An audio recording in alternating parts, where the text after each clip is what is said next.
I look at a year like this and I think, are these trends that we have focused on so much, are they a part of what has got us into this mess that we're in? See, yeah, that's a great question. Um, I don't know that I would probably tend to argue that they didn't necessarily get us into this mess. Well, I think it's important to ask the question, what and who are they serving? What is their I think it's important to revisit the question, what is their purpose? This episode is proudly brought to you by Mapper Forward's workshop. It's time to become a coffee consultant. Learn how to diversify your revenue streams and create freedom from your day job while saying goodbye to that alarm clock forever by becoming a consultant within the coffee industry or directly to consumers who have shifted towards home brewing and home roasting. Protect your income from challenging times in the coffee value chain by taking this course today. Go to mapperforward.coffee/workshops or click the link in the show notes for details. Welcome to the Daily Coffee Pro by Mapper Forward, friends. I'm your host, Lee Safar, and this is episode 4 of a 5-part series with Nick Brown, the editor of the Daily Coffee News by Roast Magazine. In this series, we're talking connecting the dots of the coffee industry. And in this episode, we're discussing something that I love to hate, but many people love to love. We're talking about the making of trends in coffee. Nick, talk to me about trends in coffee. Well, you know, there's nothing I love more than celebrity gossip. Tell me. That's not true. It did surprise me when you said it though. I'm like, you don't strike me as the kind of guy who sits there and like waits for Kim Kardashian to drop something. Well, no, I don't know if I should be offended by that.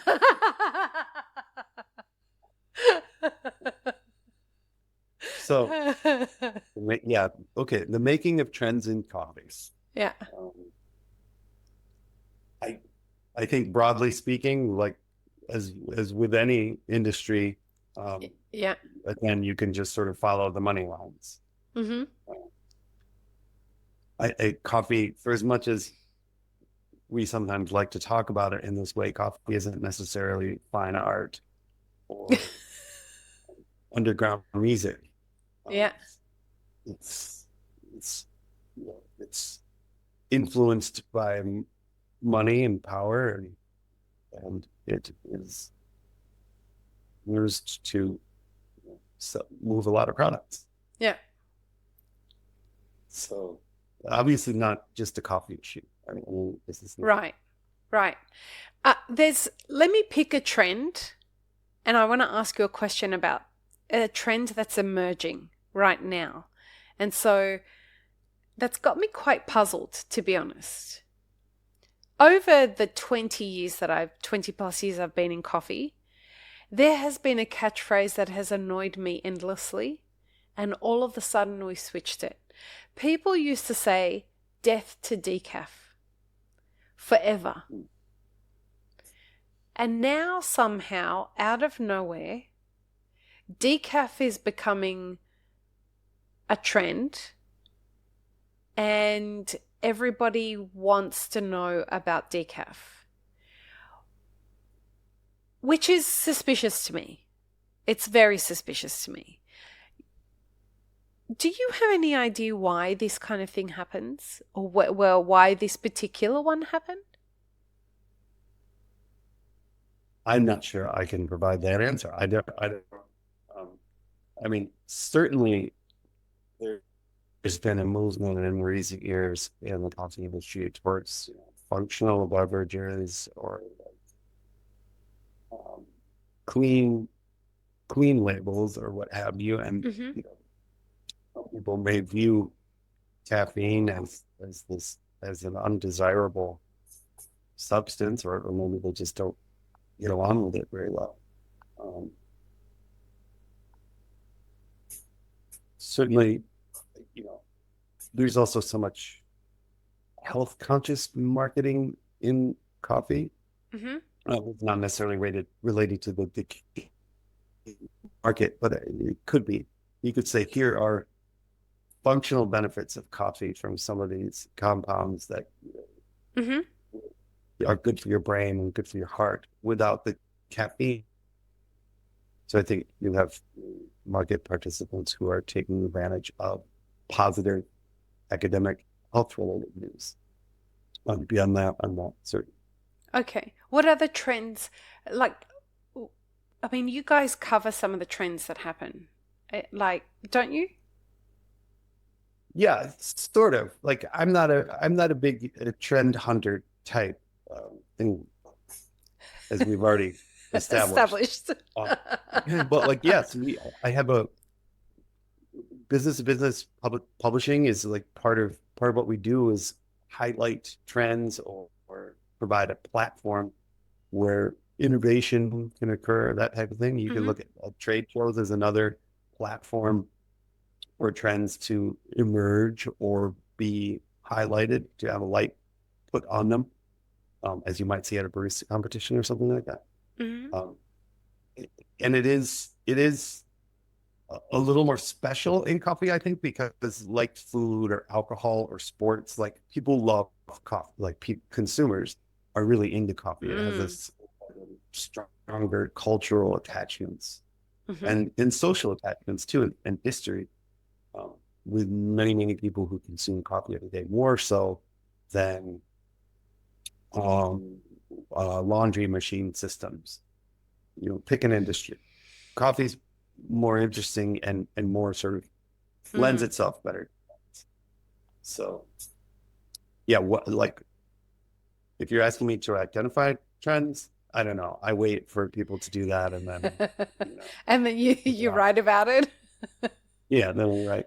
I mean, obviously there's a lot of celebrity coffee news right now, which for me personally is sometimes a little hard to stomach. It's quite Um, cringe. but I understand it. People love celebrities. Um, I I, I can see they how much you do. love celebrities. No, I agree with you. I don't understand it, to be honest with you. I don't get I don't get the coffee celebrity thing. By far, I don't understand the coffee celebrity thing. And I don't understand the normal celebrity thing. Uh, it's the reason I got out of the music industry. Didn't like that feeling of being known and recognized and blah, blah, blah. Um, it seems to be, and I don't quite understand how somebody can get famous from pouring milk in a cup and drawing a pretty picture on the top of it.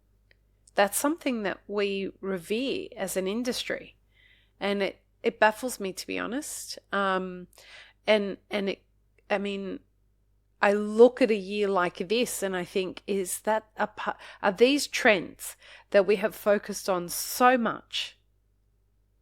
Are they a part of what has got us into this mess that we're in? See, yeah, that's a great question. Um, I don't know that I would probably tend to argue that they didn't necessarily get us into this mess. But I think it's important to ask the question, what and who are they serving? What is their, I think it's important to revisit the question, what is their purpose?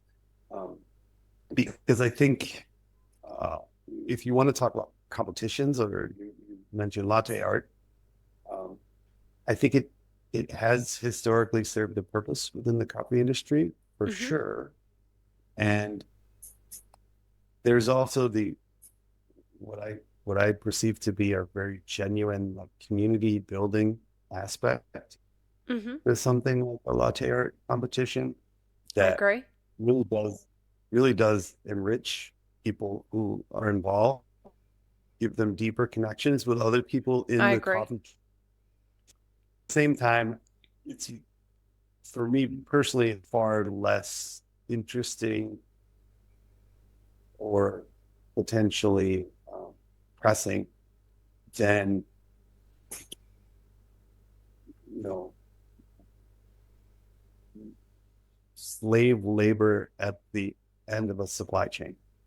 Like, Right. that's a big one to drop, but like, it can, or slave-like conditions continue to exist, or policy making that affects the coffee industry. Like those things are a little more appealing to me personally. But I think there's a place for all of it. I don't trends overall continue in my mind to be largely a way to sell stuff. Or be Which is distracted. hard. Yeah. Or be distracted, sure. But like, as I mentioned, like coffee is so important to people culturally and socially. Like that's okay too. Like if coffee can provide positive feelings for people, even a brief reprieve from this wild, crazy world that we're living in, then that's wonderful too. In fact, that's one of the great beauties of coffee. Mm-hmm.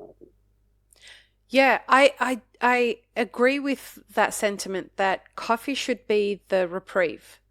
It is a wonderful, that idea that my coffee's the only thing that doesn't bitch at me every day. It's such a beautiful thing and an intimate thing. Mm-hmm. But on the other side of that, we as an industry seem to be getting caught up in these trends that seem and then anchored in them. People start in the latte art world and then they get hooked, or the competition. Let's not just look at latte art, the competition side of things. And then they find deep fulfillment in that. And I love that they find deep fulfillment in that. But then that becomes their echo chamber. And that becomes the place that the world that they exist in. The whole entire coffee experience becomes around that. But that's just one small segment of what's going on. What I wish that we were seeing more of was that people find those parts and they take the really great things that they can take out of them, but not get stuck in there. That they can move on to the other parts of the industry and be able to take what they've learned in the competition world and apply it to finding ways to make other parts of the coffee industry better, or learn about those parts of the industry. Because what we see, if we go back to power, what we see is that brands, equipment manufacturers, this shadow industry has recognized that people enjoy those parts of the industry. And if I want to talk about my brand, if I want to promote my new brand, if I want to sell more product, I gravitate to those parts of the industry because that's where all the people are. And these trends seem to be a mechanism for whether they're artificially created or not, and I suspect a lot of these trends are artificially created. I wonder if people are aware that they're being, in my opinion, used to jump on an alternative milk craze, or to push an agenda around a particular new brew method, or somebody isn't recognizing that a particular article is being written or done to push something in a particular way. I wish we would, as an industry, ask the question more, why is this happening? Yeah. Not as many of these trends are happening organically as people would like to think. Yeah, there's something in coffee, and so it can sometimes feel like you're buying like a Thin Lizzy t-shirt at the Hot Topic at the mall. Yeah. Like it's but I don't think anyone would like the idea that they're being used, but I think if we are connecting dots in the coffee industry in this conversation, like whether we like it or not, everyone in coffee is part of a large machine that is operating and has been operating for a long time. And to be blissfully unaware of that is fine. With that, I think you're right. Like, we should maybe talk about how trends are made a little more, especially when they then get repeated on that the marketing language of trends gets repeated over and over and over by different startups who are putting, a similar substance in a similar can and trying to provide just a Yeah. slightly different brand or proposition to consumers. And then everything's so diluted. And, Yeah. what are consumers to even think? So, yeah, I still think there's plenty of, it's incredibly important to have platforms and support for innovation and experimentation in coffee. And I also would never want to criticize the community building aspect of different coffee meetings and organizations. But I agree with you. Generally speaking, in terms of trends, like you can always just follow the money. That's, again, journalism 101. Just quickly, how do you do that?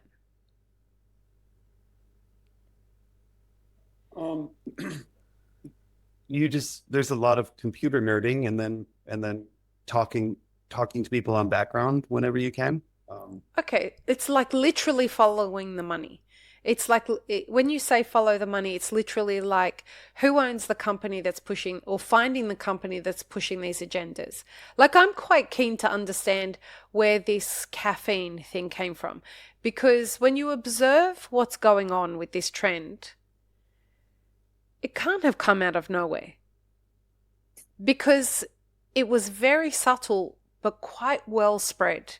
It was happening en masse at a lot of places, but very subtly. And the reason I was paying attention to it is because I had a client come to me in the mastermind group at the time with the idea to have a coffee company that was focused around caffeine. And we just happened to notice that, James Hoffman's doing a decaf thing, which is quite interesting. Like, it got announced after I got told about this idea. And then we started seeing articles popping up everywhere about caffeine and decaf and stuff like that. I'm like, it almost feels like, and I think I said this on a previous episode, it almost feels like somebody sent out a press release to a whole bunch of media organizations and said, decaf coffee is going to become the next thing.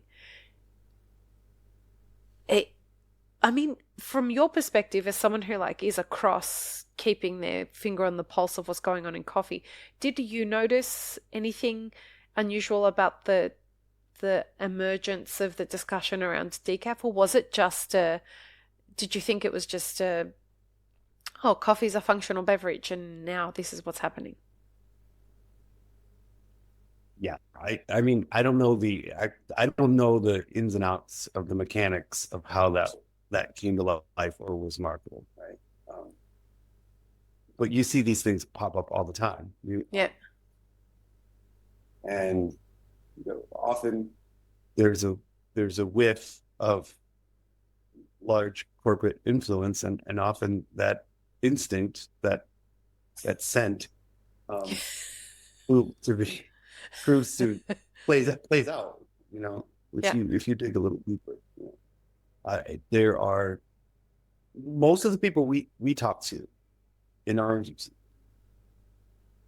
are coffee people who came up through poverty and long tool, who were putting their hearts and souls into their small businesses, and their business truly is a reflection of them and their values, and it's a wonderful, beautiful thing. And we wish them all success in the world.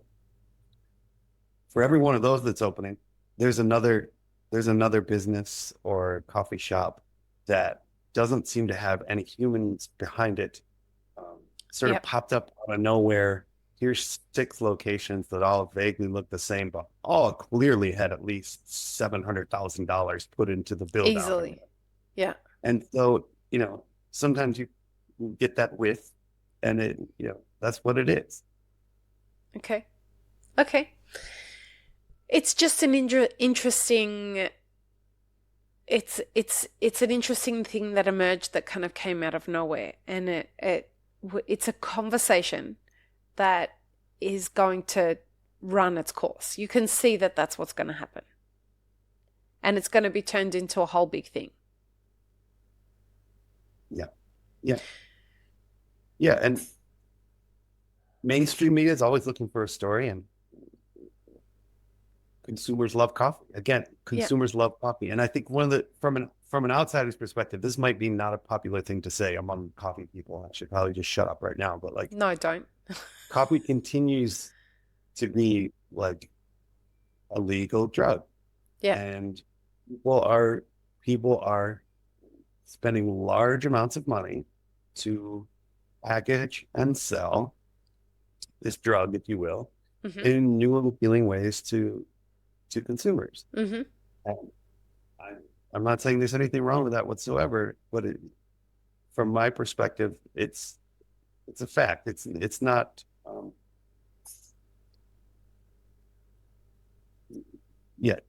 It's a fact. It is what it is. It is what it is. Okay. In the next episode, folks, the final one in this series, we're going to talk about what conversations we should be having in coffee. So stay tuned for that. Peace, love, and peanut butter. Have an amazing rest of your day. I really hope you enjoyed this episode, friends. Please don't forget to show us some love by subscribing, liking, commenting, and most of all, sharing this podcast with your friends. Check the show notes for links, including our sponsors and our Patreon. And stay tuned for more great conversations on the Daily Coffee Pro by Mapper Forward.